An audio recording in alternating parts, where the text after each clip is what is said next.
Estamos en Cigarotuso y el arte escénico de la muerte. Hablemos en el dormir del arte de la muerte. Temporada 4. Ensayo final. Al finalizar el episodio se encontrará con una relajación para que le permita descansar, relajarse y dormir en tranquilidad.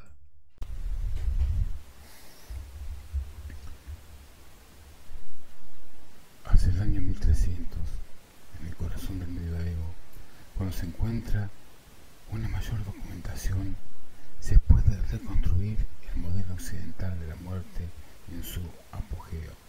Aparecen las huellas de un sistema enraizado y estable.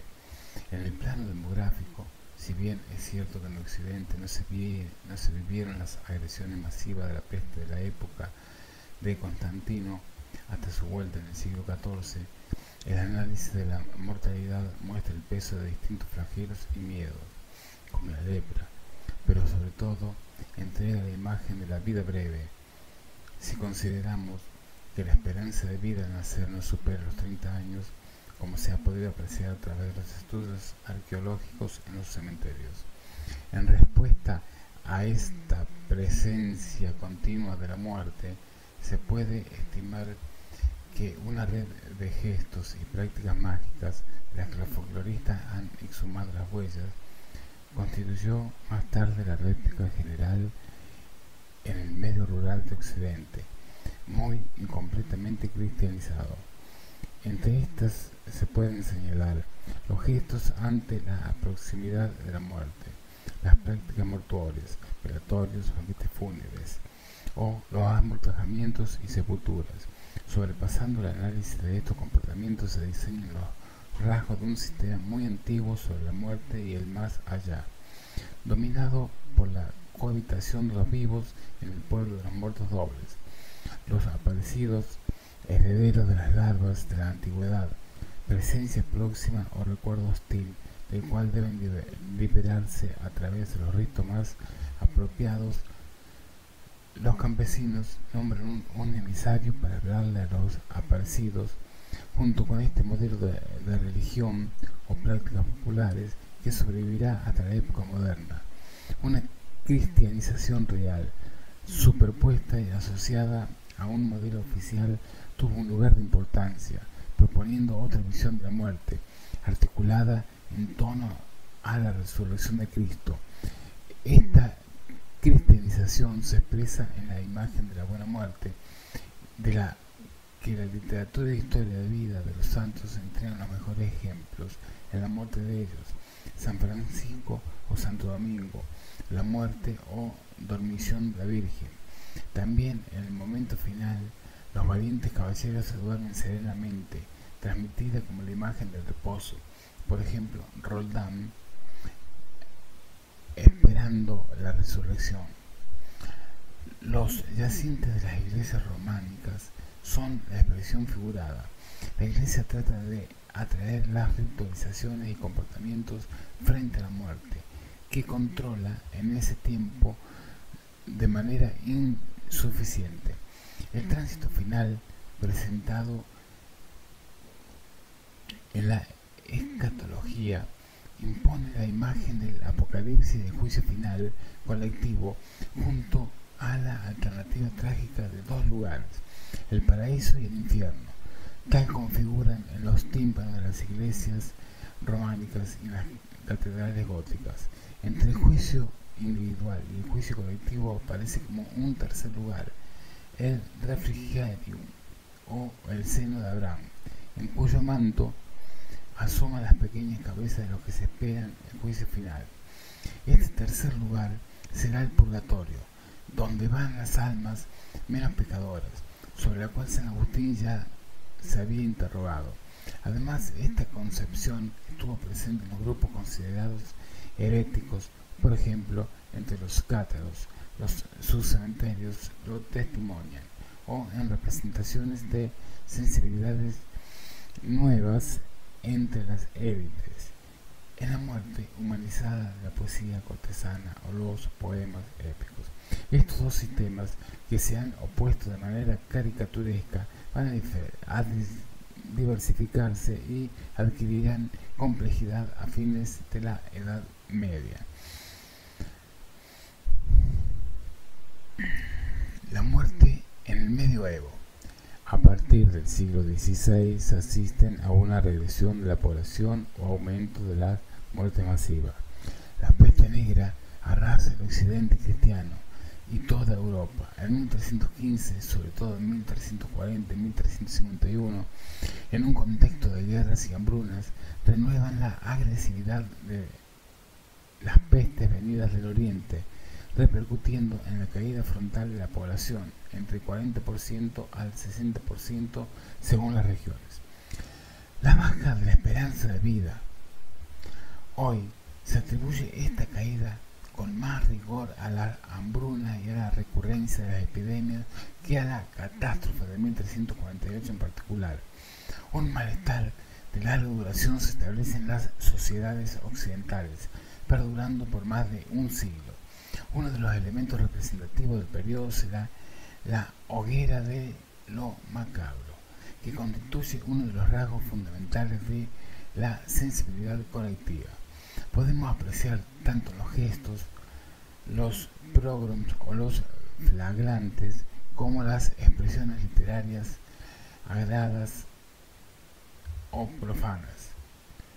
Y en la iconografía, el personaje emblemático de la época es el Tancido, figuración realista del ocioso sobre las tumbas, o los temas de la danza macabra representadas en los frescos murales, que se cuentan entre las expresiones más espectaculares.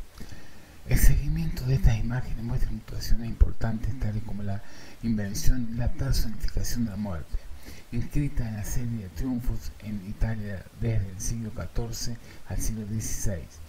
Uno de los ejemplos más característicos es la representación de la monstruosidad de la muerte en la Basílica de Asís.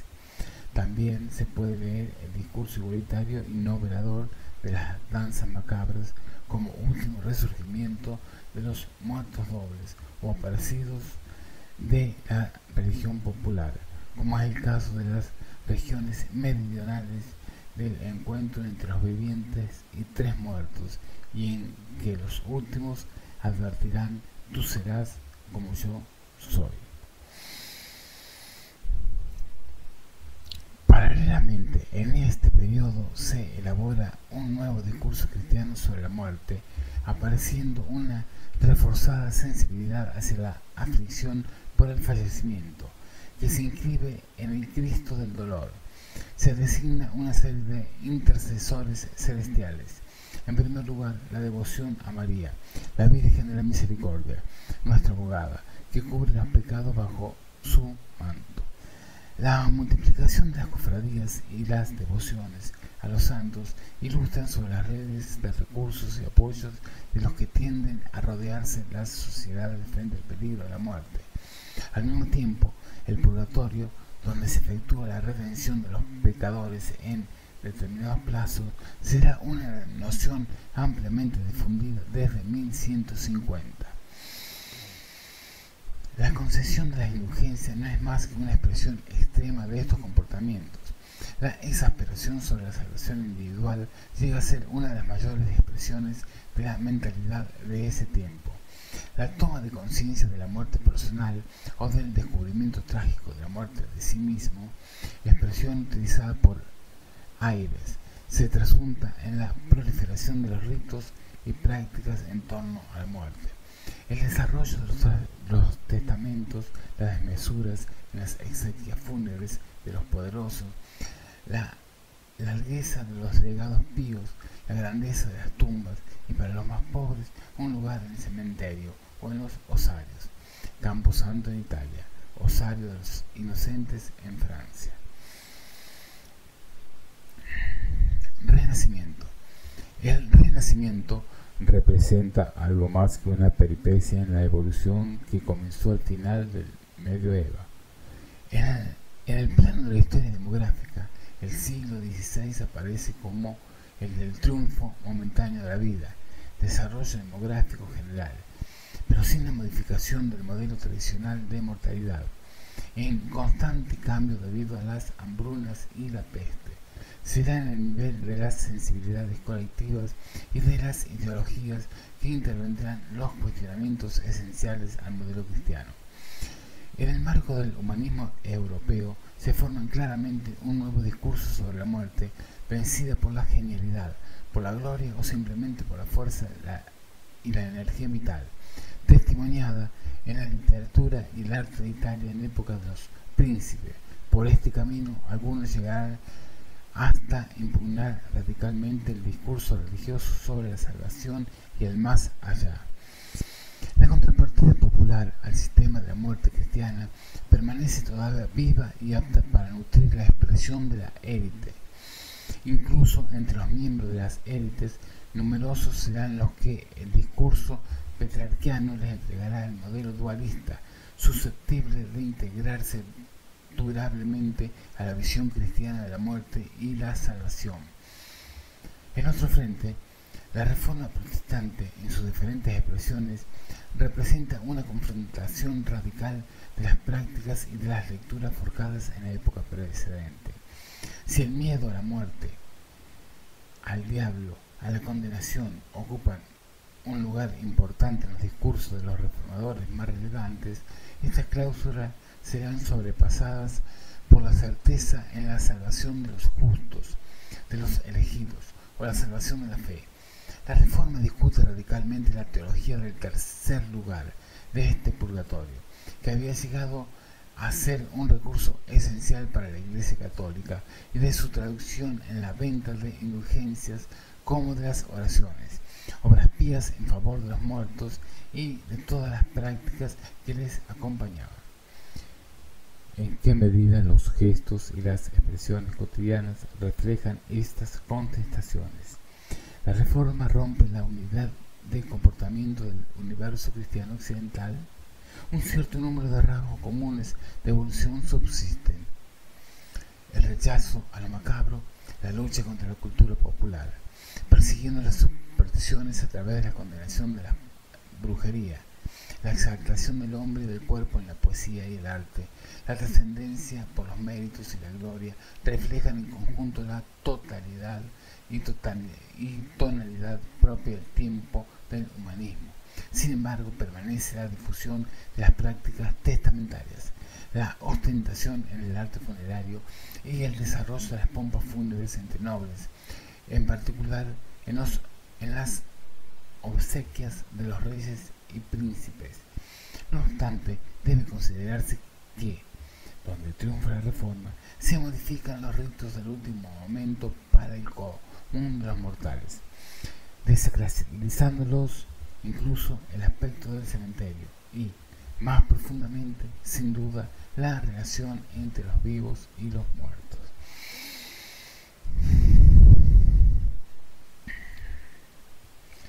La muerte en la época barroca. Se podría decir que un escalofrío colectivo ante la muerte aparece entre 1580 y 1630, caracterizando la sensibilidad europea. El modelo que nace se impone tenazmente por un siglo y medio a más, según las regiones de Europa. Este escalofrío está representado en la pintura de Caravaggio, por ejemplo, en las tragedias de Shakespeare y sus contemporáneos, en las literaturas francesas y alemanas. Se siente la tentación de subrayar, sin caer en el mecanismo, la crisis demográfica de este tiempo, que Pierre Goubert denominó el trágico siglo XVII, caracterizado por una disminución del crecimiento de la población, crisis demográfica o regresión de la misma en un siglo visitado por pestes continuamente hasta 1660. En la pastoral católica de la Contrarreforma, pero también en la actitud de los reformados, la muerte tendrá un lugar importante contribuyendo al tono dolorido de la época. La vida en el pensamiento de la muerte será uno de los temas del discurso de los miserables y los poderosos. Yo muero todos los días, había dicho San Pablo. Será la fórmula de la muerte cotidiana. El discurso se transunta en la literatura, en la prédica, oración fúnebre o sermón sobre la muerte en el arte. Es la época de la correspondencia, donde se describe con una complacencia formidable las muertes de los príncipes y de los poderosos. En el arte, el tema recurrente será el de las vanidades del mundo. En la práctica del mundo católico se estructura definitivamente la red de gestos que encontramos enumerados en los testamentos, sepultura que tienden a concentrarse en las iglesias conventuales y parroquiales, cortejos fúnebres barrocos, ostentación en las pompas fúnebres y en el duelo, la construcción de tumbas, la multiplicación de las peticiones de servicio por el reposo del alma, la muerte misma aparece espectacular entre los poderosos. Llegará a ser un gran ceremonial público con un objetivo educativo. Más aún, a través de la organización de estas complejas ceremonias póstumas se inscribe el deseo de permanencia de los poderosos y de aquellos que lo son en menor medida. Se podría decir que nunca la cristianización de la muerte ha sido tan totalizadora e envolvente en el modelo reformado. No es el católico barroco, aunque las convergencias son mayores que las divergencias. El pequeño grupo que rechaza este discurso racionalista y libertino representa en la concepción de la muerte la continuidad con las expresiones del humanismo.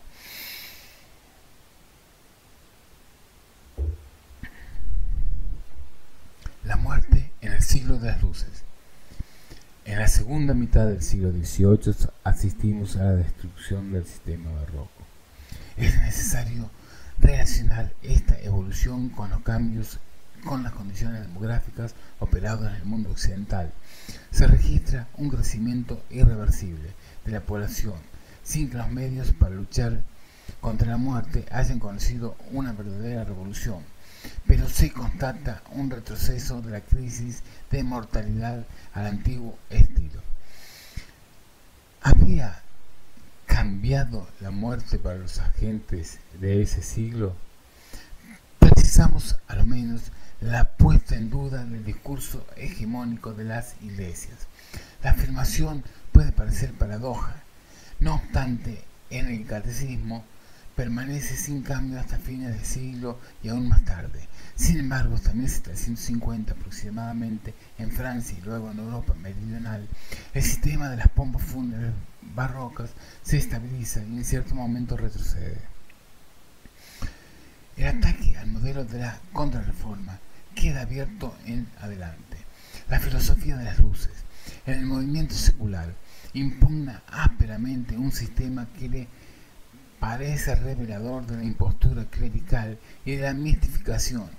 Se dedica a exorcizar la muerte y el más allá cristiano. Basta con no pensar en la muerte, escribe Voltaire, aunque permanecen de ahí vista desde Montesquieu a Voltaire y Rousseau, o se afirma en el materialismo. Sería simplificador el problema histórico, traduciendo la modificación en las actitudes colectivas frente a la muerte en la segunda mitad del siglo XVIII, solo en términos de propagación de la ideología de la Ilustración, el reflujo de las prácticas de la devoción barroca y el repliegue de las cláusulas piadosas en los testamentos son indicadores, sin duda, de una descristianización que sobrepasa el universo restringido de las élites, pero más secreta y profundamente se traduce en la muerte como exilio, o en el exilio de los muertos, sacándolos de las iglesias que habían colonizado para enterrarlos en cementerios lejanos o las ciudades. Sin embargo, en una dialéctica que no se reduce a las explicaciones simples, constatamos que en el crepúsculo de la Ilustración se ven resurgir los muertos que se quiso exorcizar, testimoniándose en la poesía crepuscular o de las tumbas, la novela negra, el teatro sadiano de la crueldad. La muerte burguesa del siglo XIX. El siglo XIX es de las primeras victorias grandes y decisivas contra la muerte. La revolución de Pasteur y el progreso de la ciencia hacen que por primera vez los hombres controlen su destino. Pero esta revolución es relativamente tardía. En la primera mitad del siglo se siente un retroceso limitado de la tasa de mortalidad. Sumando los progresos puntuales, es también el siglo de la muerte, cruel en las aglomeraciones producto de la industrialización y la urbanización del primer capitalismo. Es la época de la tuberculosis. Fue una victoria que se hizo esperar, pero sistemas, actitudes y sensibilidades frente a la muerte se anticiparon.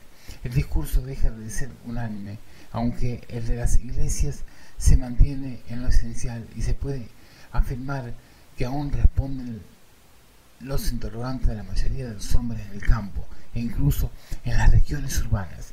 No obstante, las ciudades fueron los primeros lugares de su abandono masivo. Los discursos de la ciencia y de la filosofía positivistas cuestionan la revelación y proponen certezas nuevas, escamoteando la hegemonía de los presupuestos religiosos. A flor de piel, en el nivel de las sensibilidades colectivas, la época romántica expresa entre las ideas fuerza, una crispación colectiva sobre la muerte, buscando un lenguaje en los nuevos místicos de ese tiempo. En el fondo se formula un cambio comenzando en 1750, en el que se ve el paso de mi muerte, la salvación personal, a tu muerte, la muerte del otro, del inolvidable objeto amado, de la esposa, del hijo. Los rasgos de esta sensibilidad romántica que abusivamente se ha llamado el culto de los muertos en el siglo XIX pueden ser sintetizados en algunos temas: la concentración del duelo en la privacidad de las familias, burguesas o no, dentro del marco de una efectividad reforzada por los nuevos cementerios, ciudades de muertos donde se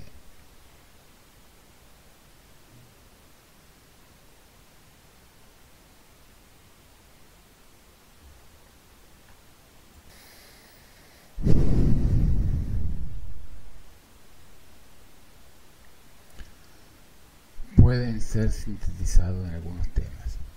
La concentración del duelo en la privacidad de la familia, burguesa o no, dentro del marco de una efectividad reforzada, los nuevos cementerios, ciudades de muertos, donde se concentra el culto de su recuerdo en el pensamiento de los vivos, que aparecen primeramente en las grandes ciudades europeas.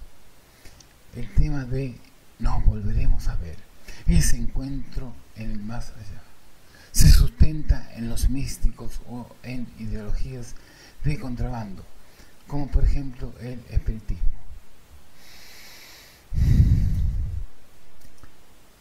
El recuerdo en la memoria colectiva se exalta asociándose a ideologías nuevas sobre la patria y el Estado.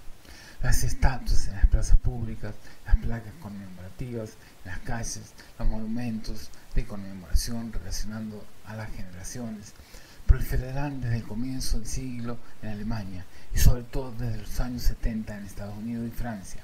El apogeo se producirá en los monumentos a los caídos de la guerra de 1914, traducción masiva de los nuevos cultos cívicos, entre los que se distinguen los funerales de los príncipes y los grandes hombres.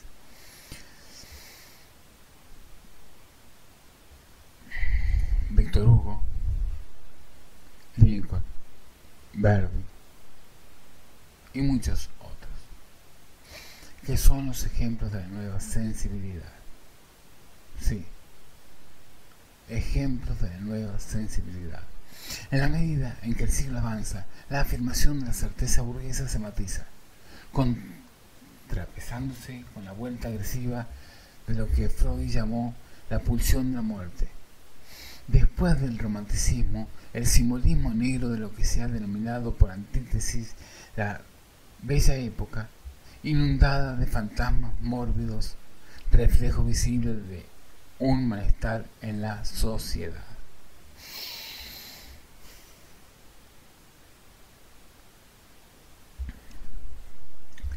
La muerte en el siglo XX.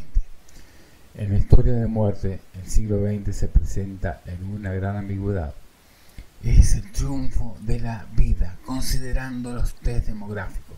Tasas de mortalidad iguales o inferiores a 10.000 por habitante, esperanza de vida superior a 70 años. Y, al mismo tiempo, varias hecatombes periódicas de guerras mundiales hacen resurgir la angustia colectiva, la descentralización y, más ampliamente, la desacralización del último hálito, limitadas en la primera parte del siglo, se acentúan a partir de los años 60, tanto por razones técnicas, muertes hospitalarias, comercialización de las pompas fúnebres, como ideológicas.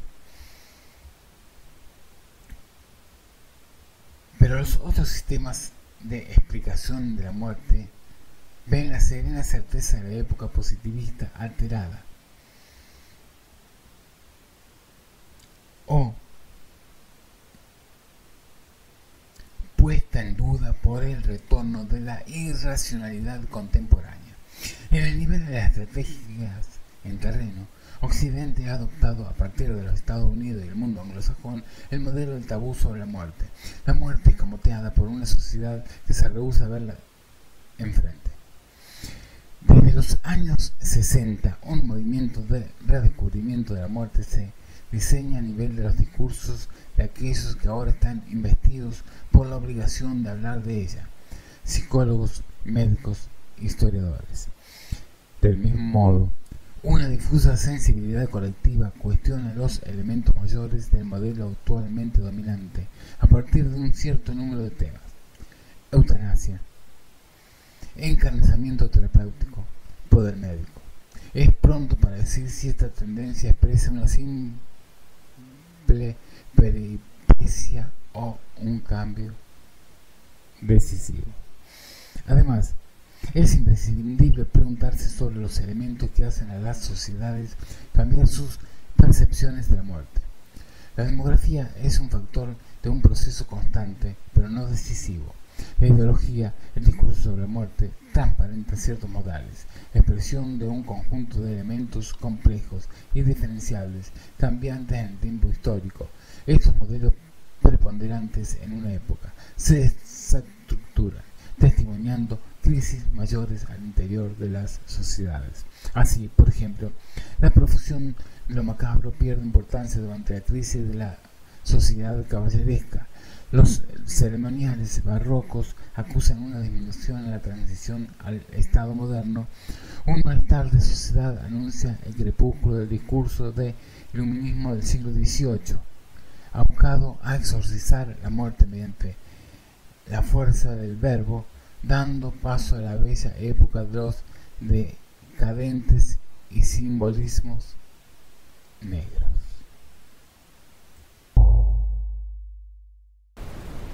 Gracias por escuchar Cígaro Tuso y el arte escénico de la muerte.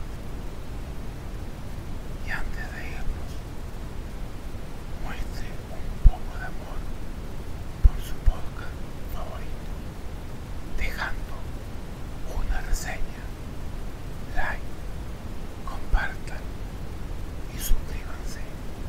Y entonces estén atentos para la próxima semana. Y recuerden de visitar a bodegasesencias.com. Cígaro Tuso les saluda y dice hasta la próxima.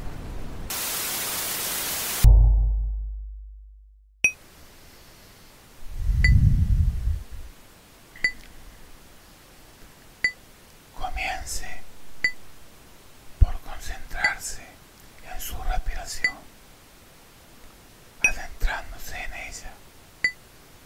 Con cada respiración, internese más y más.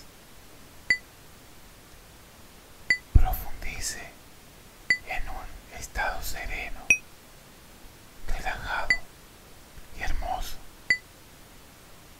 Vaya sumiéndose cada vez más hondo en ese estado. Concéntrese en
y se sientan livianos, sueltos, totalmente relajados.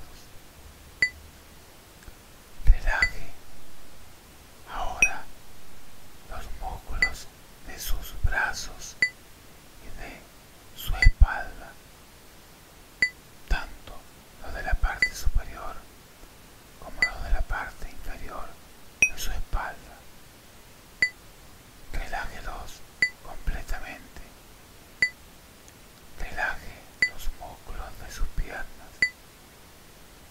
Relaje sus pies y sus dedos de manera que su respiración se mantenga agradablemente relajada, profunda y pareja. Y por último, relaje ahora completamente los músculos de todo su cuerpo, soltando,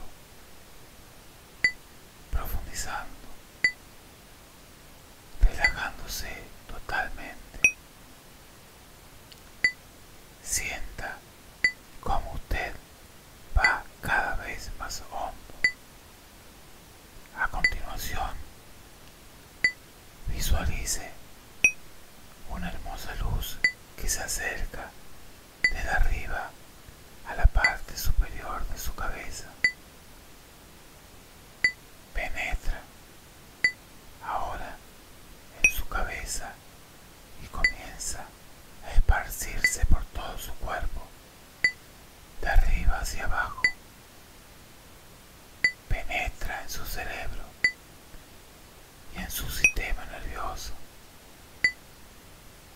Y todo lo que penetra comienza a relucir cálidamente con la luz.